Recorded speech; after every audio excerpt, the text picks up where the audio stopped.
Hello guys, welcome to my new video. आज हम किसके बारे में पढ़ रहे हैं? Any guesses? आज हम पढ़ रहे हैं क्लास यूकेजी के बारे में। यूकेजी में क्या है सिलेबस? बिना मात्रा के शब्द। वैसे तो इस दोनों पेजेस को देख के आप समझ गए होंगे कि आज हम किसके बारे में पढ़ रहे हैं। फिर भी मैं आपको ये पढ़ के बता देती हूँ। आज हम पढ़ रहे हैं बिना मात्रा के शब्द।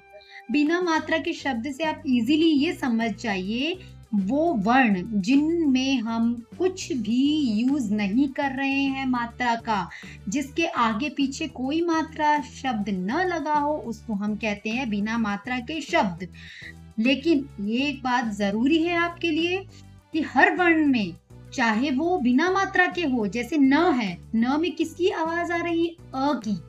यानी भले ये न है, इसके आगे कोई मात्रा नहीं है इसमें, बट इसमें आवाज आ रही है अ की, तो ये न कहा जरूर जाएगा पर आवाज इसमें अ की रहेगी। यानी कोई भी वर्ण जो बिना मात्रा के है पर उसमें अ की आवाज जरूर आती है। चलो हम कुछ एग्जांपल्स देखते हैं, उदाहरण इसके। न जमा ल, इन दोनों को, ये दोनों अलग अलग शब्द हैं, पर इन दोनों को हम साथ में लिखते हैं तो क्या बन गया हमारा? नल। अब ब जमा ल, अब इन दोनों को, मतलब एक शब्द है ब, एक है ल, इन दोनों को आपने साथ में जोड़ा तो क्या बन गया? बल। समझ में आ रहा है को? अब है च जमा ल, तो क्या हुआ? चल। ढ जमा ल यानी ढल। अब आजकल के बच्चों को जमा शब्द का समान समझ नहीं आता, तो आप इन शॉर्ट हिंदी में ऐसे समझ सकते हैं, त प्लस न क्या होता है? बताइए बताइए बताइए। अब यही क्वेश्चन मैं अपने बेटे से जरा पूछूं, त प्लस न क्या होता है? तन। Very good. अब ये वाला मैंने आप लोगों के लिए छोड़ दिया है। अब आपको ये इसका आंसर, जो दो शब्दों के बिना मात्रा के दो शब्द बन रहे हैं, इसका आंसर आपको मुझे कमेंट बॉक्स में लिखना है। अब हम पढ़ रहे हैं बिना मात्रा के 3 वर्ण वाले शब्द। अब है जैसे बिना मात्रा के यहाँ पे 2 थे, वैसे यहाँ पे 3 हैं। क प्लस म प्लस ल, क्या कहेंगे? कमल। ये तीनों शब्द, आप ये एक चीज पे ध्यान दीजिए, ये तीनों अलग अलग है। क अलग है वर्ण, म अलग है और ल अलग है, पर जब हम तीनों को साथ में लिखते हैं तो हमारा आता है कमल।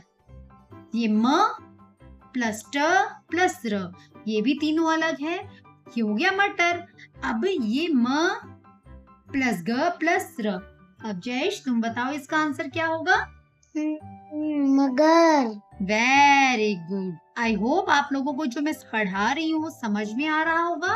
अब ल जमा ग जमा न, इसका आंसर आप लोग मुझे लिख के दीजिएगा कमेंट बॉक्स में।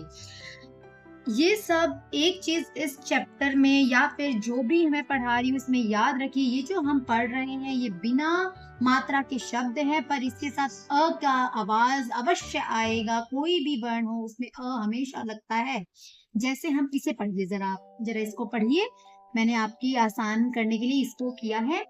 रमन सबक पढ़, घर चल, लड़ मत, समय पर भजन कर, नल पर चल, जल भर।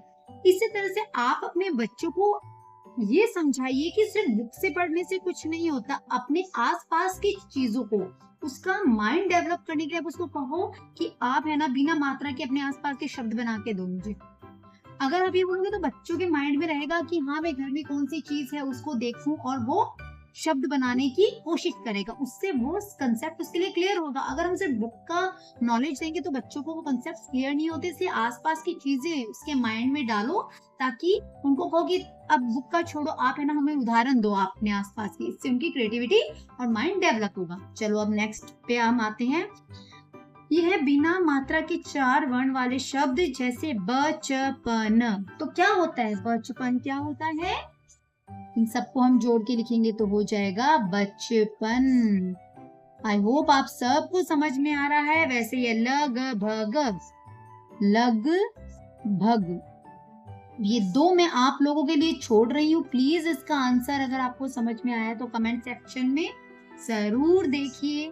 अगर मेरा वीडियो आपको समझ में आ रहा है तो ऐसी वीडियो देखने के लिए प्लीज इसे लाइक और सब्सक्राइब कीजिए। Thank you.